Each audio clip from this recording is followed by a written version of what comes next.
Harvest Festival on New Haven was in full swing when the first plasma bolt tore through the eastern sky. Commander Jake Morrison was standing on the orbital defense platform, watching the celebrations below when his sensor officer shouted a warning. 6 Zendari warships had just dropped out of faster-than-light travel at the edge of the system. Jake's blood went cold as he watched them move into attack formation. He had 3 escort frigates under his command, and they were designed for patrol duty against pirates and smugglers.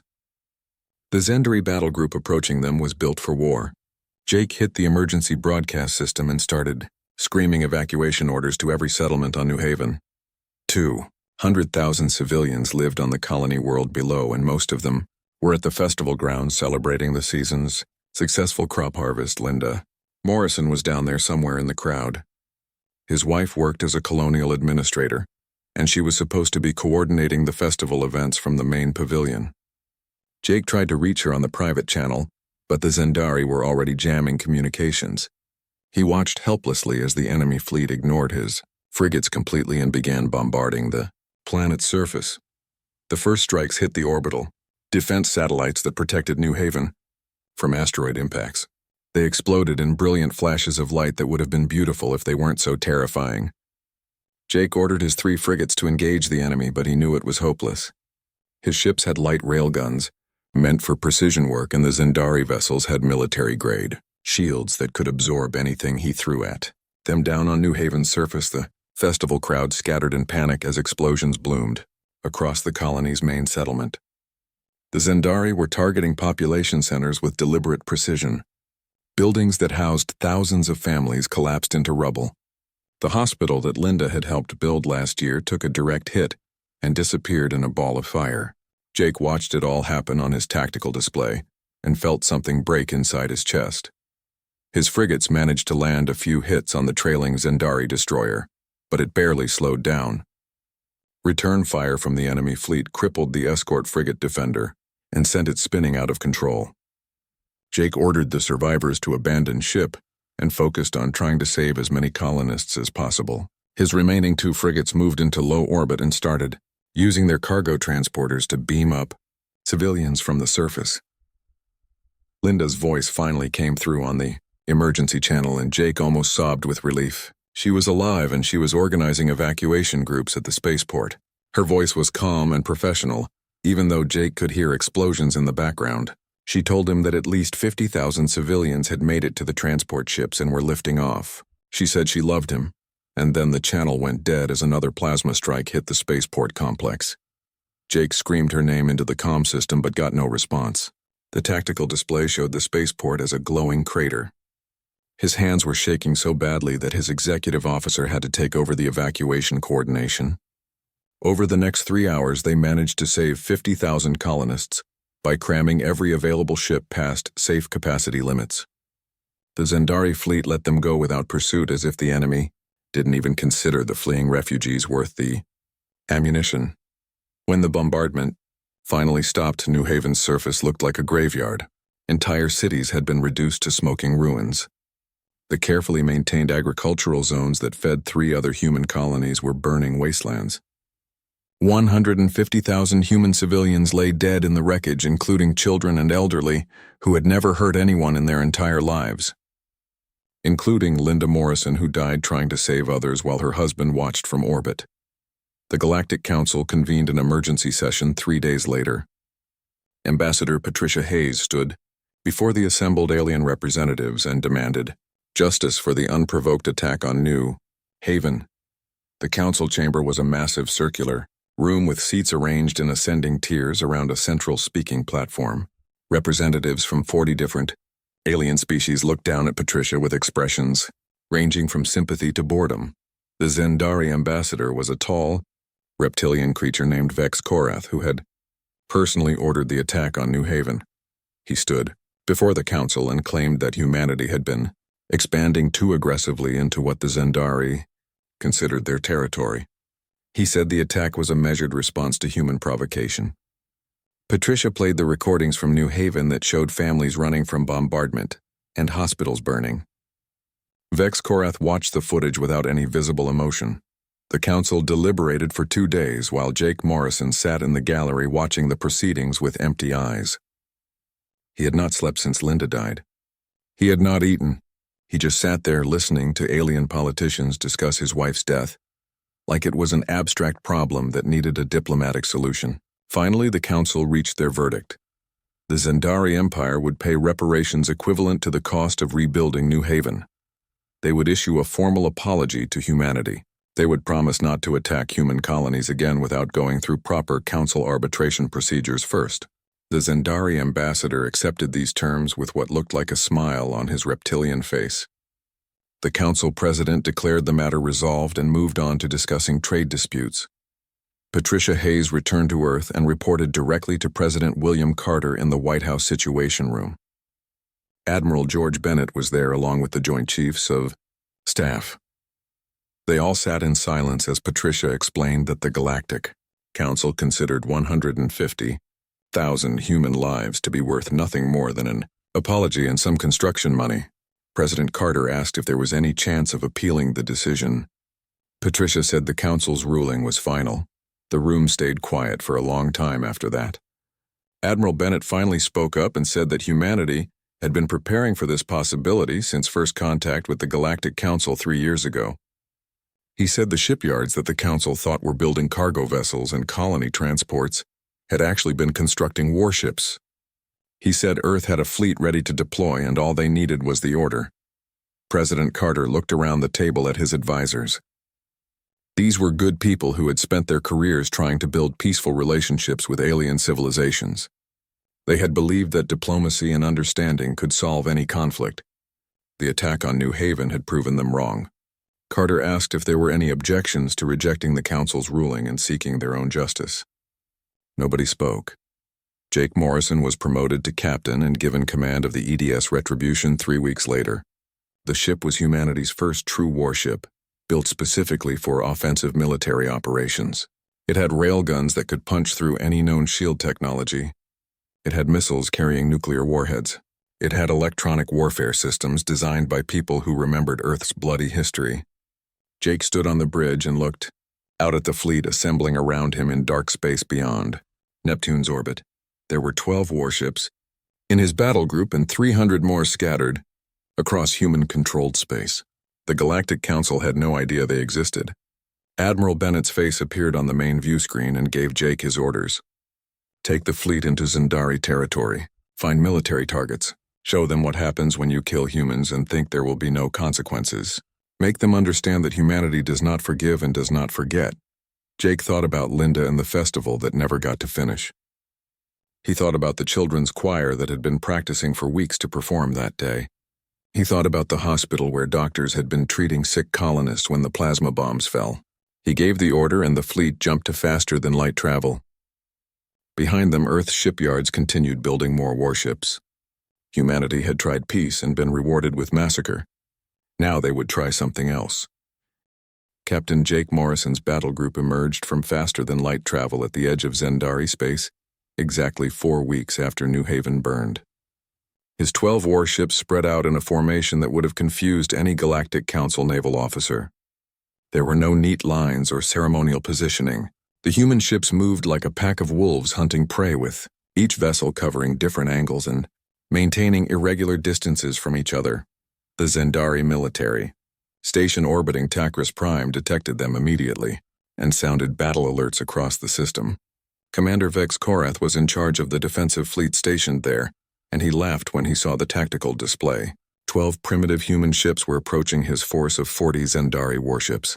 This would be over quickly, and he would earn another medal for defending the Empire from the upstart species that dared to enter their territory. Jake watched the Zendari fleet form up into their standard defensive formation. They arranged themselves in 3 neat rows with the heaviest ships in front and lighter vessels providing support from behind. It was the kind of formation that looked impressive in military parades and worked well in the simulated battles that Council species practiced. Jake had studied Earth's naval history and he knew that pretty. Formations died fast when someone started shooting for real. His tactical officer was a woman named Lisa Grant who had served in Earth's submarine forces before transferring to the Space Navy. She identified the weaknesses in the Zendari formation within seconds. The neat rows meant that ships in the back could not fire without hitting their own vessels in front. The uniform spacing made it easy to calculate firing solutions. The command ship was obvious because it sat in the center of the formation, broadcasting orders on unencrypted channels. Jake gave the order to attack, and the human fleet scattered like seeds in the wind. The EDS Retribution accelerated hard to port, while the frigates dove below the plane of battle. 3 destroyers swung wide to flank from above. The Zendari fleet tried to adjust, but their formation made quick maneuvering impossible. Vex Korath started shouting orders to his captains, but the humans were already inside his defensive perimeter. The railguns opened fire first, and the sound of them firing echoed through the Retribution's hull like thunder. Solid projectiles moving at a significant fraction of light speed crossed the distance to their targets in heartbeats. The Zendari shields were designed to disperse energy weapons, and they did nothing against the kinetic rounds that punched straight through. The lead Zendari battleship shuddered as rounds tore through its hull and detonated the reactor core. It exploded in a brilliant flash that temporarily blinded the sensors of nearby Zendari ships. Lisa Grant was already launching missiles before the first battleship finished exploding. Human missiles were not sophisticated by Council standards. They were simple tubes of metal packed with nuclear warheads and basic guidance systems. What made them deadly was that humans launched them in swarms of hundreds. The Zendari point defense systems started shooting down the incoming missiles, but there were too many coming from too many directions. Nuclear fire bloomed across the Zendari formation as missiles found their targets. Ships that survived the initial impacts found their shields overwhelmed and their hulls cracked open to vacuum. Vex Korath watched half his fleet disappear in the first 10 minutes of combat, and finally understood that he had made a terrible mistake. These were not the weak colonists he had bombarded at New Haven. These were warriors who had been preparing for this fight. He tried to order a retreat, but Jake had anticipated that move. Human ships had positioned themselves to cut off escape routes. The Zendari vessels that tried to run found themselves herded back toward the main battle. Jake's destroyers picked them off one by one with precise railgun fire. There was no mercy and no hesitation. Every Zendari ship that entered human weapons range died. The battle lasted 40 minutes from first shot to last. Vex Korath sat in his command chair watching the tactical display as his fleet was systematically destroyed. He had started with 40 ships, and now only his command vessel remained intact. Standard Galactic Council protocol required that the losing side be allowed to surrender once the battle was clearly decided.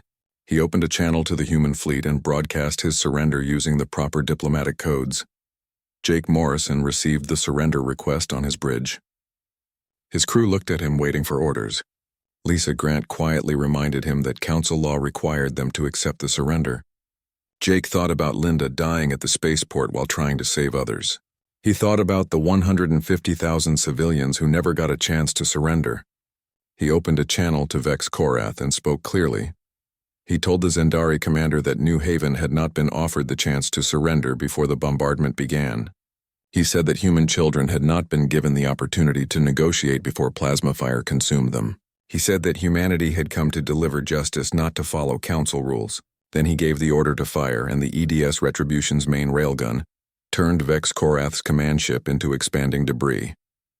The human fleet turned toward Takris Prime, and Jake broadcast a message on all frequencies. He said this attack was in direct response to New Haven. He said humanity held the Zendari Empire responsible for the murder of 150,000 innocent civilians. He said this was only the beginning. Then he ordered the bombardment of every military installation on Takris Prime. Human warships moved into orbit and began firing on designated targets. Military bases disappeared under railgun fire. Weapons factories exploded as missiles found fuel depots and ammunition storage. Spaceports used by the Zendari military burned. Civilian areas were carefully avoided and not a single non-military target was hit. The bombardment lasted 2 hours, and when it ended, Takris Prime's military capacity had been reduced to 0. The Galactic Council detected the battle through their sensor networks and immediately convened an emergency session. Ambassador Patricia Hayes was summoned to explain why human warships had attacked a council member species without authorization.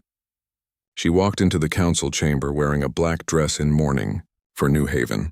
The assembled alien representatives shouted questions at her, demanding explanations. Patricia waited for them to finish, yelling before she spoke. She said that Earth had given the Council the opportunity to deliver justice for New Haven. She said the Council had failed by offering nothing more than an apology and construction money. She said humanity had therefore decided to seek its own justice. The Council president slammed his gavel and declared that Earth must cease all military operations immediately and withdraw from Zendari space. Patricia smiled, but there was no warmth in it. She told the Council that Earth rejected their authority in this matter. She said humanity would continue operations until they were satisfied that appropriate consequences had been delivered for the New Haven massacre. She said the Council was welcome to try stopping them if they wished. The chamber erupted in chaos as alien representatives screamed over each other, trying to be heard. President William Carter addressed the Galactic Council via quantum communication link from the White House. His image appeared on the main display and the chamber fell silent. Carter spoke calmly and clearly. He said Earth had spent 3 years trying to build peaceful relationships with alien civilizations. He said the attack on New Haven proved that some species viewed human restraint as weakness. He said humanity would demonstrate that this assumption was incorrect. The Council president threatened economic sanctions and trade embargoes against Earth. Carter listened politely and then asked if the Council was prepared to back those threats with force. He said humanity had built a substantial military fleet specifically for situations like this. He said Earth was prepared to defend itself and its interests against any threat. He said the Council should consider very carefully whether they wanted to find out how many warships humanity had constructed. Several Council species immediately began calling for military intervention against Earth. They demanded that a peacekeeping fleet be assembled to force human compliance with Council authority. Other species argued for negotiation and compromise. The chamber divided along factional lines as old political alliances struggled to understand this new situation. Nobody could remember the last time a member species had openly defied Council authority. Admiral George Bennett activated the rest of Earth's hidden fleet while the Council argued. Across human-controlled space warships that had been concealed in asteroid belts and hidden shipyards began moving into position. Facilities that the Council believed were commercial cargo operations revealed weapons batteries and shield generators. Civilian transports that had been making regular supply runs dropped their disguises and showed their true nature as military support vessels. The Galactic Council's intelligence services started receiving reports of human fleet movements, and the numbers shocked them. Earth had at least 300 warships ready for immediate deployment. There were probably more that had not been detected yet. In 3 short years of peaceful contact, humanity had built a military force that rivaled some of the oldest Council species. The representatives who had been calling for military action against Earth suddenly became much quieter.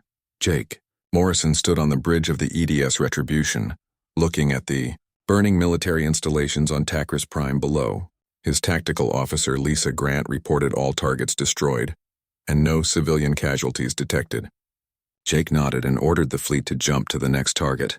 There were 12 major Zendari military installations scattered across their empire. He intended to visit every single one of them before this campaign was finished. Behind him in the crew quarters, his personal belongings sat in a small locker. There was a picture of Linda smiling at their wedding. There was the medal she received for her work establishing the New Haven colony. There were letters she had written to him during their years of service together. Jake had not looked at any of those things since New Haven burned because he knew if he did, he would break down completely. Instead, he focused on the mission and let his anger fuel his determination. The human fleet jumped to faster-than-light travel and disappeared from Zendari sensors. The Council continued arguing about what to do while humanity continued doing what humans did best. They adapted and they fought and they refused to accept that anyone else would value human lives as much as humans valued themselves. The Galactic Council assembled a peacekeeping fleet within 2 weeks of the Takris Prime attack. 300 warships drawn from 12 different member species gathered at the neutral zone staging area. Fleet Commander Thalen Ricks of the Vorian species stood on the bridge of his flagship watching the assembled vessels move into formation. He was a decorated officer with 40 years of service, and he had never actually fought in a real war because there had not been any real wars during his lifetime. The Council had given him clear orders. Intercept the human fleet and force them to return to Earth space. Use whatever force necessary to accomplish this mission. Thalen reviewed the tactical data on human capabilities and felt confident in his numerical advantage. The humans had perhaps 50 ships in their battle group and he commanded 300, even accounting for the humans' apparent skill in combat. The math favored the Council fleet overwhelmingly. Admiral George Bennett detected the Council fleet movement from his command ship, the EDS Nemesis. His intelligence officer was a young man named Kyle Jensen, who had previously worked in Earth Signals Intelligence Service. Kyle reported that the Council fleet was moving to intercept them near the Helios expanse. Bennett studied the tactical display and calculated that the Council had assembled every ship they could spare for this operation. Bennett called a conference with his senior captains, including Jake Morrison. They discussed the situation and agreed that fighting 300 Council ships would result in heavy human casualties, even if they won. Jake argued that they should fight anyway because backing down now would undo everything they had accomplished. Bennett disagreed and said there was another option that did not involve retreat or suicide. The two fleets met in neutral space 3 days later. Thalen Ricks broadcast the standard Council peace terms on all frequencies. He demanded that human forces cease hostilities immediately and return to Earth-controlled territory. He said the Council would guarantee fair arbitration of all remaining disputes. He said that continued resistance would force the Council to use military action against Earth. Admiral Bennett responded by requesting a private communication channel with Thalen. The Vorian commander accepted the request, expecting to hear surrender terms or at least negotiating positions. Instead, Bennett began transmitting raw sensor data and video recordings from New Haven. The first file showed the harvest festival in progress with families celebrating together. Children were singing in a choir that had practiced for weeks. Elderly colonists sat in the sunshine watching the younger generation dance. Then the bombardment began, and Thalen watched the festival ground disappear under plasma fire. He saw the hospital explode with patients still inside. He saw transport ships trying to evacuate civilians get shot down by Zendari warships. He saw a woman coordinating evacuations from the spaceport, even as the buildings around her burned. That woman was Linda Morrison, and Thalen watched her die when the final bombardment strike hit her position. Bennett let the recordings play without commentary. When they finished, he showed Thalen the Galactic Council's response to the massacre. He showed Vex Korath laughing in the council chamber. He showed the council president declaring that an apology and construction money was sufficient justice. He showed the Zendari ambassador accepting these minimal consequences with obvious satisfaction. Thalen watched all of this in silence. He had never seen anything like the New Haven recordings. His people had been part of the council for 3,000 years, and warfare had become something they studied in history classes. Real violence and real loss were abstract concepts that happened in the distant past. The recordings made it brutally real in a way that shook something deep inside him.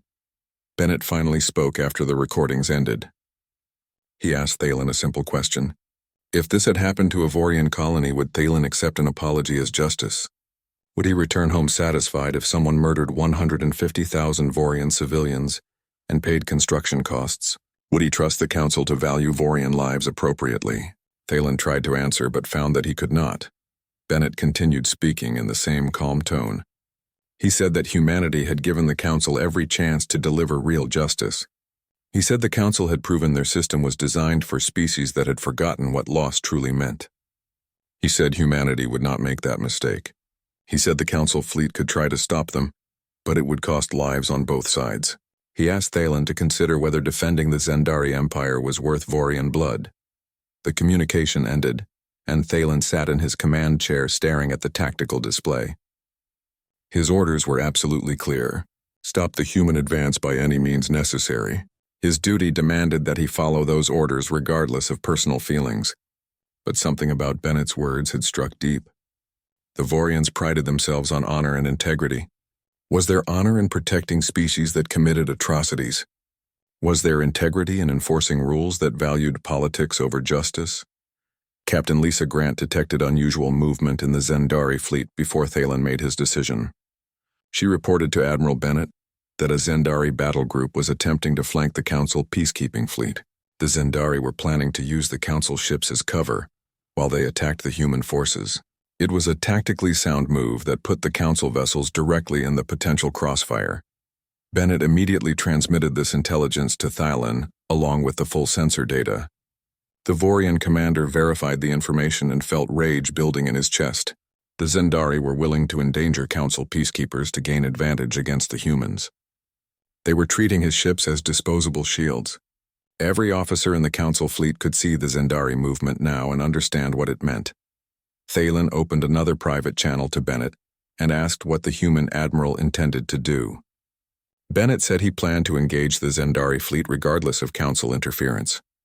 He said human forces would do their best to avoid hitting Council ships, but he could not guarantee their safety if Thalen kept his fleet in the battle zone. He offered Thalen a choice. Stand aside and let humanity finish delivering justice or stay and risk Vorian lives defending a species that clearly had no respect for Council forces. The choice should have been simple. Orders were orders and duty was duty, but Thalen thought about those recordings from New Haven. He thought about the children singing and the families celebrating before the plasma fire consumed them. He thought about the Council's pathetic response. He thought about the Zendari using his ships as shields. 40 years of service had taught him to follow orders, but it had also taught him that honor meant something. Thalen gave orders that would probably end his military career. He commanded the Council fleet to withdraw to a safe distance outside the combat zone. His captains questioned the order and he repeated it with absolute authority. The Council fleet began moving away from the impending battle, much to the confusion of the Zendari forces who had been counting on using them for cover. The Zendari admiral tried to contact Thalen demanding an explanation, but the Vorian commander ignored the transmission. He positioned his fleet where they could observe but not interfere. He told his officers that he would not sacrifice Vorian lives to protect a species that started an unjust war. He said he would face whatever consequences the Council imposed, but he would not betray the principles that the Vorian people claimed to uphold. Jake Morrison led the human attack against the Zendari reinforcement fleet with 8 destroyers under his direct command. The Zendari had 70 ships in their battle group, and they were arranged in a defensive formation designed to maximize their numerical advantage. Jake split his forces into 4 groups that attacked from different vectors simultaneously. The Zendari tried to concentrate their fire, but the humans kept moving and never stayed in one position long enough to be targeted effectively. Human electronic warfare systems blinded Zendari sensors with false contacts and jamming signals. Lieutenant Sam Porter ran the electronic warfare suite on the EDS Retribution, and he had studied every known Zendari sensor system during the trip from Earth. His jamming signals made the Zendari tactical displays show human ships where there were none while hiding the real positions. Zendari gunners fired at ghosts while real human ships approached from unexpected angles. The railgun spoke again, and Zendari shields failed under the kinetic assault. Nuclear missiles followed the railgun strikes and finished off wounded vessels. Jake coordinated the attack with cold precision learning from each engagement and adapting tactics in real time. The Zendari admiral tried to organize a fighting retreat, but human faster-than-light interdiction fields trapped his fleet in normal space. There would be no escape. The battle lasted 6 hours and ended with the complete destruction of the Zendari reinforcement fleet. Not a single Zendari vessel survived. Jake gave the order to cease fire when the last enemy ship exploded. His crew was exhausted and the Retribution had taken damage to her port shields, but they had won. The human fleet regrouped and began damage control procedures. Thalen watched the entire battle from his observation position. He had never seen combat like this outside of historical simulations. The humans fought with a combination of technical skill and raw determination that Council forces had not displayed in thousands of years. They adapted to changing situations instantly. They showed no hesitation or mercy. They fought like a species that understood the true cost of warfare and had decided the price was worth paying. The Galactic Council erupted in chaos when news of the battle reached them. Ambassador Patricia Hayes stood in the council chamber, while alien representatives shouted accusations at her. They called humanity barbaric and savage. They demanded immediate sanctions. They threatened to expel Earth from all treaties. Patricia waited patiently for them to exhaust themselves before she responded. She reminded the council that Earth did not start this war. She said humanity had offered peace and been answered with massacre. She said the council had chosen politics over justice and now acted shocked when the victims sought their own satisfaction. She said that Earth would accept peace when the Zendari Empire accepted responsibility for their crimes. Until then, humanity would continue operations. The Council threatened military action, but everyone in the chamber had just watched human forces destroy a Zendari fleet, while Council peacekeepers stood aside. The threat rang hollow. Thalen Rick sent his official report to the Council, explaining his decision to withdraw. He said he would not sacrifice his people to protect war criminals. The Council recalled him immediately and began proceedings to court-martial him. Several Vorian representatives walked out of the Council chamber in protest. Jake Morrison received new orders from Admiral Bennett. The human fleet was to proceed to the Zendari homeworld. The Council had failed to stop them, and the Zendari showed no signs of accepting responsibility for New Haven. It was time to end this war by taking the fight to the heart of the Empire. Jake acknowledged the orders and plotted a course for Zendar. The human fleet arrived at Zendar 6 weeks after the war began. Admiral George Bennett commanded 400 warships arranged in formations that made Galactic Council military advisors shake their heads in confusion. The Zendari homeworld hung in space like a blue and green jewel. Cities covered the continents in glittering networks of lights. Orbital stations surrounded the planet in careful patterns. 600 Zendari warships formed the home defense fleet, and they moved into defensive positions. As soon as human vessels appeared on sensors, Captain Jake Morrison stood on the bridge of the EDS Retribution. Looking at Zendar through the main viewport, the planet reminded him painfully of Earth with its oceans and clouds and continents. Somewhere down there were Zendari families going about their lives, children playing in parks, parents working to provide for their offspring, elderly individuals enjoying their final years. The same kinds of beings that had lived on New Haven before the plasma fire consumed them. The Zendari Emperor broadcast a message across all frequencies, declaring that the Empire would never surrender to primitive barbarians. He called humans a plague that needed to be eliminated from civilized space. He swore that every Zendari would fight to the death rather than accept human domination. His speech was full of rhetoric about honor and glory. Jake listened to it and thought about how easy it was to talk about death when you were safe in a palace. Admiral Bennett did not order an immediate attack. Instead, he activated a communications plan that had been prepared by Lieutenant Sam Porter and a team of technical specialists. Human ships began broadcasting directly to Zendar's civilian population, using techniques that bypassed government control systems. Every screen and every device on the planet suddenly showed the same message. The broadcast started with footage from New Haven. Bennett wanted the Zendari people to see exactly what their government had done in their name. The Harvest Festival appeared on millions of Zendari screens, showing human families celebrating together. Children sang songs about peace and friendship. Elderly colonists shared stories with younger generations. It could have been any community celebration on any peaceful world. Then the bombardment began, and Zendari civilians watched in horror as plasma fire consumed the festival grounds. They saw hospitals marked with clear medical symbols take direct hits.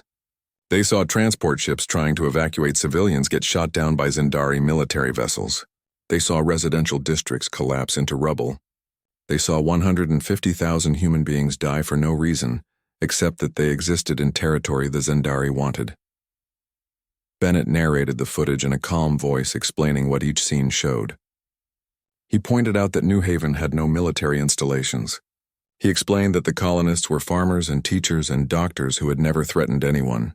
He showed the council chamber where Zendari representatives laughed about the attack. He showed the pathetic consequences that the council imposed. He wanted every Zendari citizen to understand what their leaders had done and how little they cared about the results. The final part of the broadcast was Bennett speaking directly to the Zendari people. He said that humanity did not seek genocide or revenge against innocents. He said human forces would remove the Zendari military capacity to threaten other species. He said the leadership responsible for New Haven would face trial for war crimes. He said Zendari civilians would not be harmed if they did not resist. He said this mercy was more than the Zendari had offered New Haven. The Zendari government tried to block the transmission, but human electronic warfare was too sophisticated. The broadcast reached every corner of Zendar and spread to other Zendari worlds through civilian communication networks. Millions of Zendari citizens saw the truth about New Haven for the first time. Their government had told them the attack was a justified military action against human aggression. The footage showed the reality was mass murder of defenseless civilians. The Zendari Home Defense Fleet attacked 30 minutes after the broadcast ended. Commander Vex Lorath led the assault with 300 heavy warships supported by an equal number of lighter vessels. He had studied the human tactics used in previous battles and developed countermeasures. His fleet moved in scattered formations to avoid presenting concentrated targets. His ships used active jamming to blind human sensors. He was determined to succeed where other Zendari commanders had failed. The battle began at dawn over Zendar's largest continent. Human and Zendari ships clashed in a furious exchange of railgun fire and energy weapons. Jake Morrison led a strike group of 20 destroyers against the Zendari left flank. Lisa Grant coordinated electronic warfare from the Retribution's bridge. The space around Zendar lit up with explosions as hundreds of ships fought for survival. The Zendari were better prepared than in previous engagements. Their commanders had learned from earlier defeats and adapted their tactics. Human ships took casualties. The destroyer EDS Warspite was hit by concentrated plasma fire and exploded with all 200 crew members aboard. The heavy cruiser EDS Thunder took critical damage to her reactor and had to withdraw from combat. Jake watched good people die and pushed his own ship harder into the fight. The battle raged for 18 hours without pause. Both sides lost vessels. Both sides had wounded ships limping away from combat. The Zendari fought with desperate courage defending their homeworld. Human forces fought with cold determination seeking justice. For New Haven, the space around Zendar became a graveyard of shattered ships and frozen bodies. Jake's strike group finally broke through the Zendari left flank and engaged their command vessel. The Zendari flagship was a massive dreadnought that had served the Empire for 100 years. Commander Vex Lorath fought his ship brilliantly, using every trick he knew to avoid human fire. His vessel dodged and weaved through the battle space while returning fire at human destroyers. The Retribution took damage from the dreadnought's main guns. A plasma bolt tore through the port armor and vented 3 compartments to space. Jake lost 15 crew members in that single hit. He ordered damage control teams to seal the breaches while maintaining fire on the enemy flagship. Lisa Grant found a weakness in the dreadnought's shield coverage and directed concentrated railgun fire at that point. The Zendari flagship's shields collapsed under sustained bombardment. Jake had a clear shot at the enemy command vessel. Standard Council protocols required offering surrender at this point. He opened a channel to Vex Lorath and offered the Zendari commander one chance to stand down. Vex Lorath responded with a message calling human savages unworthy of mercy. He said he would never surrender to inferior species. Jake closed the channel and gave the order to fire.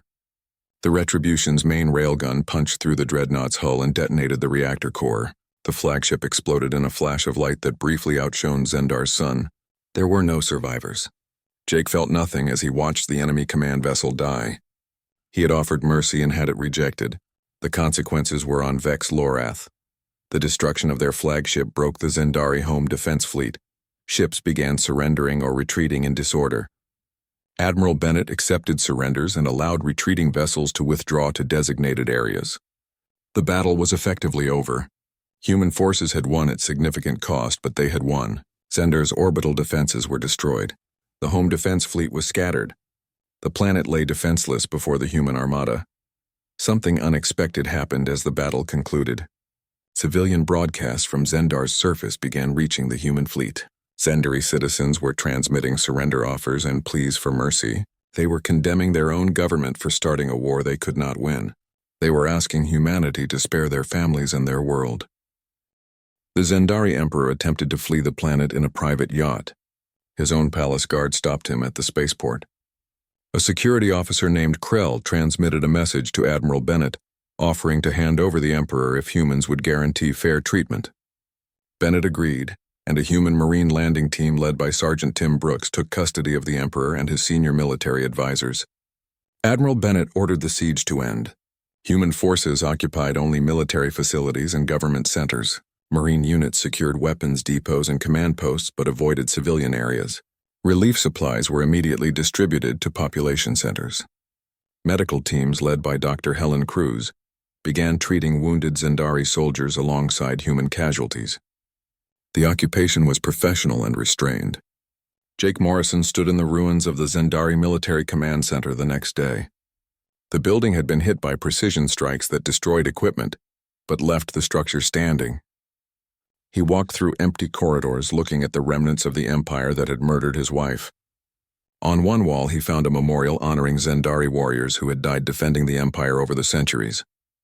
The memorial reminded Jake that the Zendari had once been a warrior culture too. They had fought wars and understood loss, but centuries of council peace had made them soft. They had forgotten that actions have consequences. They had attacked New Haven thinking humanity would accept council arbitration like every other species. They had been wrong, and 150,000 humans paid the price for Zendari arrogance. Jake thought about Linda and wondered if this victory meant anything. The Zendari Empire was broken. Their military was destroyed. Their leadership would face trial. Justice had been delivered by any reasonable measure. But Linda was still dead. New Haven was still ruins. The 150,000 civilians were still gone. No amount of vengeance would bring them back. He walked out of the command center into Zendar's sunlight and looked up at the sky. Human ships patrolled in orbit maintaining order. Marine units secured key facilities on the surface. The Zendari people went about their lives under occupation, trying to process how completely their world had changed. Jake activated his communicator and reported to Admiral Bennett that the command center was secure. Bennett acknowledged and told Jake to prepare for new orders. The war was not quite finished yet.